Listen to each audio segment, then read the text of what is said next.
Happy President's Day, everyone. This is Brooke Skidmore with Awaken Arise, and today I'm reaching you from my office in the Denver Tech Center. And today I thought we could focus on a concept that I actually have hanging here in my office, this idea of finding a way.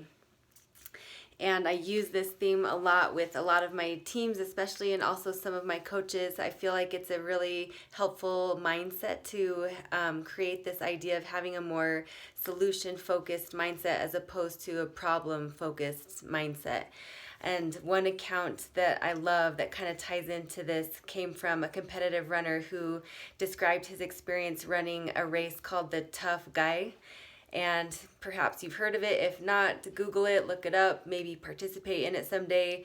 But if you want just a quick kind of summary of this race, it takes place in England at the end of January and super cold during that time. And this race claims to be one of the original obstacle course races. So throughout this race, you might find kind of going over under these freezing pools of water, walking planks over fire pits, crawling under barbed wire, kind of mucking through chest deep muddy mud and muddy water, and basically just some super strenuous obstacles covering over 9 miles worth of terrain.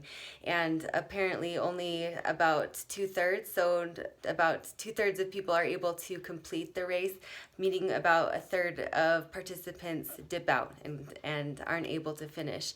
So according to this competitive runner, he got to one point in this race where it was basically like a cliff. He's looking down, he's about to jump over, where runners kind of have to drop into this freezing pool of ice.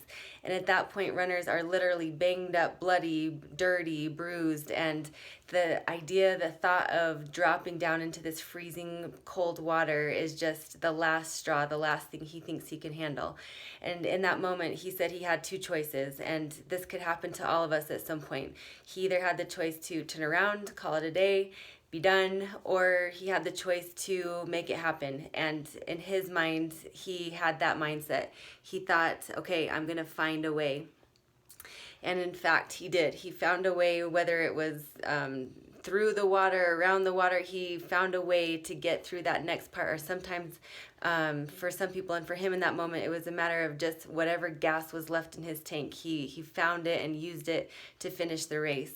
And so maybe this week, whether it's on a business, in a business where you're working with a group of people on a project, maybe you're on a competitive team, maybe it's in your family, there's often times where we come up on a challenge or a problem, and if we can kind of have that mindset of being more solution focused, where we're focused more on what's available, what can we do, as opposed to what's hard about it and what's impossible and why it's not going to work. In that latter scenario, we tend to kind of dwell on why it's hard, why it's not going to work, which leads to doubt, which leads to procrastination, which leads to kind of pessimism and giving up ultimately. Whereas if we have this mindset of just my goal is to find a way, whatever I need to do, we're going to do it to make it happen, can often lead to greater ideas, brainstorming, things we hadn't considered before. So you might consider trying that, whether it's just you or in some sort of group or on a team this week, having that idea and mindset of finding a way, letting go of replacing our excuses with more solution-focused ideas. So good luck with that this week. Thanks.